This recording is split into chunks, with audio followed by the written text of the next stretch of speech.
Hello everyone, myself Preeti Sharma. Welcome to all of you to my maths YouTube channel Learn Math with Preeti ma'am. Last video में हम class 10th के 11 exercise 1.1 के question 1 and 2 complete कर चुके हैं. Today we will start from question 3. Question 3 की क्या statement है? क्वेश्चन 3 है an army contingent of 616 member is to march behind an army band of 32 members in a parade. The two group are to march in the same number of columns. What is the maximum number of column in which they can march? Question क्या है कि 616 member हैं army के एक टुकड़ी के अंदर, जिनको 32 मेंबर्स के बैंड के पीछे मार्च करना है. और आपको बताना है मैक्स अगर उन 616 मेंबर को हम दो ग्रुप में डिवाइड कर दें तो मैक्सिमम नंबर ऑफ कॉलम कितने होंगे, कि what is the maximum number of column in which they can march, जिसमें मार्च कर सकते हैं. ठीक है, सेम नंबर ऑफ कॉलम होनी चाहिए. ग्रुप 1 के भी अगर ग्रुप 1 के 8 कॉलम है तो ग्रुप 2 में भी 8 ही कॉलम होने चाहिए. तो आपको उन कॉलम की मैक्सिमम नंबर बताना है. ठीक है, तो इसको हम किसकी हेल्प से करेंगे? यूक्लिड की हेल्प से, क्योंकि एक्सरसाइज बेस्ड यूक्लिड पे है. ठीक है, तो सबसे पहले आप क्या करोगे? लॉन्ग डिवीज़न 616 को जब आप 32 से डिवाइड करोगे तो फर्स्ट में 31 टू 1 जा 32, 32 2 जा करोगे तो 64 ज़्यादा हो जाएगा तो 1 पे जाएगा. माइनस करोगे तो कितना आएगा? 29. और अभी तो आपका 6 लेफ्ट है तो ये एज ए जो रिमाइंडर वर्क नहीं करेगा, क्योंकि अभी 296 बचा हुआ है. 32 9 जा आपका कितना आएगा? 288. ठीक है, माइनस करोगे तो 8 आएगा. अब जो ये रिमाइंडर है ना, ये आपका एज ए डिवाइज़र वर्क करेगा, और जो प्रीवियस डिवाइज़र था वो एज ए डिविडेंड वर्क करेगा अकॉर्डिंग टू यूक्लिड. 8 4 जा 32, तो रिमाइंडर कितना आ गया? 0. तो अगर जिसकी हेल्प से आपका रिमाइंडर 0 होता है वो क्या होता है? आपका या तो आंसर होता है, HCF होता है. तो मैक्सिमम नंबर ऑफ कॉलम कितने आएंगे आपके? 8. अब इसको लिखना कैसे है वो देखो.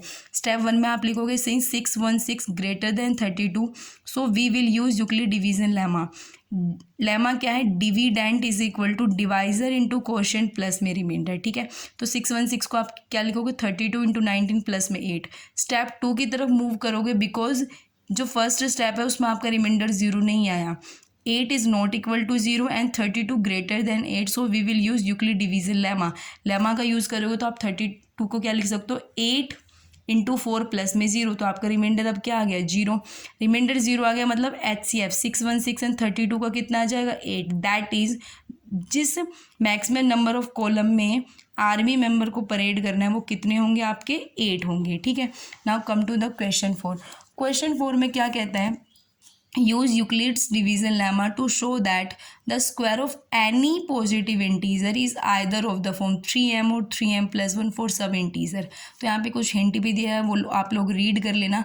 आपसे बोल रहा है कि यूक्लिड डिवीजन लेमा का यूज़ करके किसी भी पॉजिटिव इंटीजर के स्क्वायर को आपको इस फॉर्म में लिख के दिखाना है, 3m और 3m प्लस 1 की फॉर्म में, या तो 3m या फिर 3m प्लस 1 की फॉर्म में. ओनली 2 टाइप्स आपको गिवन है. ठीक है, तो आप लिखोगे by using Euclid division lemma. Lemma क्या है? A equal to B Q plus R, जो कि हमारा लेमा है. R greater than equal to 0, less than B होता है.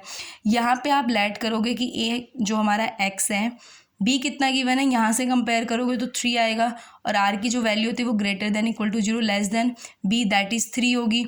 तो यहाँ अगर आप इन सारी वैल्यूज़ को यहाँ पुट करोगे तो ए की प्लेस पे आप एक्स को पुट कर दो और बी की प्लेस पे आप 3, तो आपको क्या नज़र आएगा? X equal to 3q plus r. Remainder की जो वैल्यू है वो greater than equal to 0, less than 3 है. तो रिमाइंडर हमारे क्या क्या हो सकते हैं? 0 हो सकता है, 1 हो सकता है, एंड 2 हो सकता है. ठीक है, जब आप रिमाइंडर को 0 डालोगे यहाँ पर तो आपको x की वैल्यू क्या नज़र आएगी? 3q. सेकंड केस में आप क्या पुट करोगे? रिमाइंडर को 1, तो x की वैल्यू कितनी आ जाएगी? 3q plus 1. एंड लास्ट में आप क्या पुट करोगे? रिमाइंडर को 2, तो x इक्वल टू क्या हो जाएगा? 3q plus 2. अब आपको इन तीनों नंबर का स्क्वायर करके उसको इस फॉर्म में रिप्रेजेंट करना है, या तो 3m की फॉर्म में रिप्रेजेंट करोगे या फिर 3m प्लस 1 की फॉर्म में. स्क्वायर क्यों करना है? क्योंकि उसने बोला हुआ है कि show that the square of any positive integer. तो x हमारा एक पॉजिटिव इंटीजर है, उसका स्क्वायर करके आपको इन दो फॉर्म में रिप्रेजेंट करना है. तो अपने फर्स्ट फ्लैट के x इक्वल टू 3q, दोनों तरफ स्क्वायर लोगे तो यहाँ से x स्क्वायर इधर आ जाएगा 3q का स्क्वायर, या तो आप लिख लो 9q का स्क्वायर जो आप करते हो, लेकिन रिक्वायरमेंट है नहीं क्योंकि आप बाद में 3 कॉमन लोगे. जो ये नंबर है ना 3 3, ये ही कॉमन आते हैं. ठीक है, तो आप 3q इंटू 3q लिख सकते हो. 3q के स्क्वायर को 3 आपने कॉमन लिया, अंदर जो बच गया क्या बचा? 3 बच गया और q स्क्वायर बच गया. इसको आप ब्रैकेट में डालोगे, ब्रैकेट की वैल्यू को पूरे ही क्वेश्चन में आपको m पुट करना है। तो पुट करोगे 3q square equal to m, तो x square equal to 3m, तो हो गया रिप्रेजेंट फर्स्ट वाली फॉर्म में। नाउ आप x की वैल्यू को क्या लोगे 3q प्लस 1, तो आपने लिखा x is equal to 3q plus 1, taking square both side, तो x square is equal to 3q plus 1 का स्क्वायर। यहाँ पे आप क्या आइडेंटिटी यूज़ करोगे, a प्लस बी का होल स्क्वायर, ठीक है, वो क्या होता है a square plus 2ab plus में बी स्क्वायर, ये वाली आइडेंटिटी आप यूज़ करोगे। ए आपका 3q है और बी आपका 1 है, तो आपने इस आइडेंटिटी के अंदर इसको लिख दिया 3q प्लस 1 के अंदर। तो 3q स्क्वायर को आप लिख सकते हो 3q इंटू 3q। मैंने कहा ना मल्टीप्लाई करके आउटपुट लिखने की रिक्वायरमेंट नहीं, आप सिंपली इसको ओपन करके लिख दो। 2 इंटू 1 तो 2 हो जाएगा, मल्टीप्लाई इंटू 3q, 1 का स्क्वायर 1 होता है। आप क्या करो, यहाँ से लेके इन दो नंबर तक 3 कॉमन ले लो। मैंने कहा ना 3m या 3m प्लस 1 की फॉर्म में लेना होता है, तो जो 3 है वो कॉमन आता है, तो आप इन दोनों में से 3 कॉमन लो। 3 कॉमन लेने के बाद जो बच गया उसको ब्रैकेट के अंदर डाला, तो इधर बचेगा 3q स्क्वायर, इधर बचेगा 2q, ये 1 एज इट इज़। इन दोनों में से आपने कॉमन लिया, ब्रैकेट को आप क्या पुट करोगे, ब्रैकेट की वैल्यूज़ को m, तो एक्स स्क्वायर किसकी फॉर्म में रिप्रेजेंट हो गया 3m प्लस 1, सेकेंड फॉर्म में रिप्रेजेंट हो गया। अगेन आपका एक और बचता है, जब आपने रिमाइंडर को 2 लिया था तो यहाँ पे x की वैल्यू क्या आई थी 3q प्लस 2, इसको आप लिखोगे। फिर टेकिंग स्क्वायर बोथ साइड, दोनों तरफ स्क्वायर लोगे। यहाँ पर भी आपकी कौन सी आइडेंटिटी यूज हो रही है, a प्लस बी का whole square which is equal to a square plus 2ab plus में b स्क्वायर। a आपका 3q है, b आपका 2 स्क्वायर, तो x का square x square 3q square plus 2ab 2 into 3q into 2 plus में b square that is 2 का square, ठीक है। 3q स्क्वायर को हम लिख सकते हैं 3q into 3q, 2 into 2 4 multiply by 3q, 2 का स्क्वायर होता है 4, तो एक्स स्क्वायर को इस तरह से आपने ओपन कर दिया। Now x square is equal to 3q into 3q, same है यहाँ, ये भी सेम है 4 इंटू 3q। आपको ना 4 नहीं चाहिए पीछे, आपको चाहिए 3m प्लस 1 की फॉर्म में, दैट इज़ 1 चाहिए। तो आप 4 को किस फॉर्म में रिप्रेजेंट कर सकते हो 3 प्लस 1, क्योंकि बाद में हम 3 को कॉमन ले लेंगे। अब यहाँ से लेके यहाँ तक सिर्फ 1 को छोड़ के आपको इन सब में से 3 कॉमन लेना है, तो आपके ब्रैकेट में क्या आएगा 3q स्क्वायर, यहाँ बचेगा 4q और इधर 3 की प्लेस पे क्या बच जाएगा 1 बच जाएगा। तो जो ब्रैकेट की वैल्यू आप उसको क्या करोगे m पुट करोगे, तो एक्स स्क्वायर आपको किस फॉर्म में नजर आएगा x square is equal to 3m plus 1।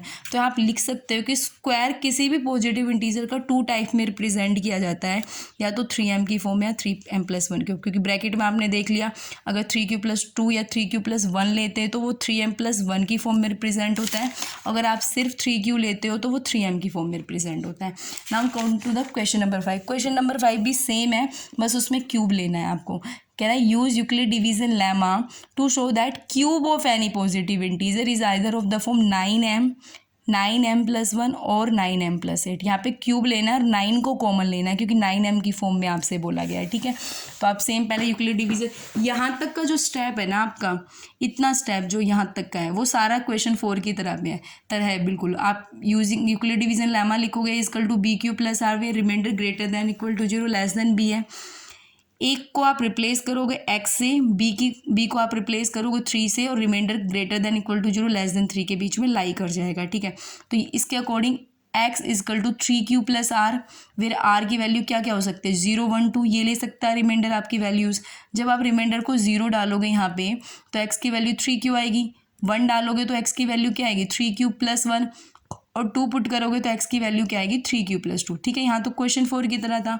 Now अब स्टार्ट होता है क्वेश्चन 5 में, मतलब क्यूब लेना है ना आपको। तो फर्स्ट आप लोगे let positive integer x is equal to 3q, taking cube both side, तो X cube is equal to 3q की क्यूब। 3q की क्यूब को आप 3 टाइम्स कैसे लिखोगे 3q into 3q into 3q। No need to write 27q cube, आपको solve करके लिखने की जरूरत नहीं है क्योंकि एट द एंड आपको 9 को तो कॉमन लेना ही पड़ेगा, तो आपको मल्टीप्लाई करके लिखने की रिक्वायरमेंट नहीं है। आप यहाँ से 9 कॉमन लीजिए, 9 कॉमन लोगे तो देखो क्या बचेगा ब्रैकेट में। कॉमन लेने के बाद जो बच गई उन वैल्यूज़ को ब्रैकेट के अंदर डाल दिया करो। तो आपने कॉमन लिया 9 तो अंदर बच गया 3 और 3 टाइम्स क्यूब बच गया, तो 3 क्यूब बच गया। आप ब्रैकेट की वैल्यू जो उसको क्या पुट करोगे m is equal to 3q cube, तो x cube is equal to 9m represent हो गया फर्स्ट फॉर्म में जो इसने बोला था 9m की फॉर्म में रिप्रेजेंट करो। नेक्स्ट है x की वैल्यू क्या लोगे 3q प्लस 1, आपने x की वैल्यू 3q प्लस 1 की, अब भी क्या करोगे क्यूब लोगे both side, taking cube both side, ठीक है। तो यहाँ से x cube is equal to 3q plus 1 की क्यूब होगा। अब यहाँ पे आप कौन सी आइडेंटिटी यूज़ करोगे a प्लस बी की क्यूब, वो क्या होती है a cube plus 3a² plus 3ab² plus में b की क्यूब। ये आइडेंटिटी रिप्रेजेंट करोगे। a की वैल्यू कितनी है आपकी 3q है और b की वैल्यू कितनी है आपकी 1 है।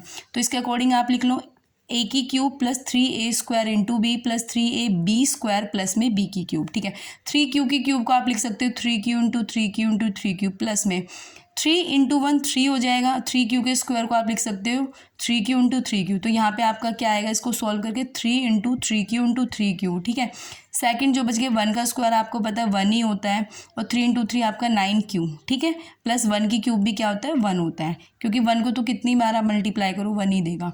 तो x³ इजकल टू आप यहाँ से लेके और यहाँ तक 9 कॉमन लो, बस 1 को छोड़ देना, क्योंकि आपको पता है 9m + 1 की फॉर्म में हम इसको रिप्रेजेंट करेंगे तो 1 एज इट इज़ रहेगा। जो ये वैल्यूज़ है इनमें से 9 कॉमन आएगा। तो इन सब में से जब आप 9 कॉमन लोगे तो ब्रैकेट में क्या आएगा, 9 तो बाहर आ गया है तो यहाँ क्या बचा 3q की क्यूब, यहाँ भी 3 इंटू 3 9 बाहर आ गया तो बचा क्या 3q²। यहाँ से 9 बाहर लिया तो ओनली q बचा और प्लस में 1 तो है ही। ब्रैकेट की वैल्यू को हम क्या पुट करेंगे m, तो put m is equal to 3q plus 3q² plus q। आपने पुट किया तो x³ क्या आ गया आपके पास 9m + 1 की फॉर्म में रिप्रेजेंट हो गया। नाउ लास्ट आपका बचता है जब आपने रिमाइंडर को 2 डाला तो आपके x की वैल्यू क्या आएगी 3q + 2। अगेन आप क्यूब लोगे, यहाँ पे भी सेम आइडेंटिटी लगेगी a + b की क्यूब जो कि a³ + 3a² b + 3ab² + b³ है। इस वाले केस के अकॉर्डिंग आपका a तो 3q ही है लेकिन b की वैल्यू आपकी चेंज हुई है। b कितना है 2, रिमाइंडर आपने 2 डाला था तो आप इसको लिख दोगे x³ is equal to 3q³ plus 3 into 3q² into b that is 2 plus 3 into 3q into b का स्क्वायर दैट इज 2 का स्क्वायर प्लस b की क्यूब दैट इज 2 की क्यूब। 3q की क्यूब को 3 टाइम्स आप इस तरह से एक्सप्रेस करते हो 3q into 3q into 3q plus 3 2 जा 6 इंटू 3 का स्क्वायर होता है 9 तो 9q² हो जाएगा प्लस में 3 3 जा 9q 2 का स्क्वायर 4 तो 9q इंटू 4 हो जाएगा 2 की क्यूब होता है 8। ठीक है, आप क्या करोगे, आपको पता है जो लास्ट वाला है वो किस फॉर्म में रिप्रेजेंट करना है। बुक के अकॉर्डिंग क्वेश्चन में बोला गया है ना लास्ट में किसके फॉर्म में रिप्रेजेंट करना है 9m + 8 की फॉर्म में। तो आपका देखो लास्ट में 8 ही है, यानी इसको तो आपको कुछ करना है नहीं, इसको तो आपको मतलब साइड में ही रखना है। यहाँ से आप क्या कॉमन लोगे 9, क्योंकि 9m की फॉर्म में आपको रिप्रेजेंट करना है तो 9 कॉमन लो। 9 कॉमन लेने के बाद यहाँ इधर तो राइट हैंड साइड में तो कुछ लेफ्ट में तो कुछ करना ही नहीं है, वो तो x³ आपकी वैल्यू एज इट इज़ नीचे तक आएंगी। यहाँ से आप 9 कॉमन लो तो बचेगा क्या 3q की क्यूब प्लस 6q² प्लस में 4 और ब्रैकेट के बाहर 8 एज इट इज़ है। ब्रैकेट की वैल्यूज़ को आप m पुट करना तो यहाँ से x³ की फॉर्म किस फॉर्म में रिप्रेजेंट आ जाएगी x³ इजकल टू 9m + 8। तो आप क्या लिखोगे एंड में, hence cube of any positive integer is of the form 9m, जो फर्स्ट स्टेप में आपने किया था 9m + 1 और 9m + 8। Thank you guys for watching my video, bye bye, see you in the next video.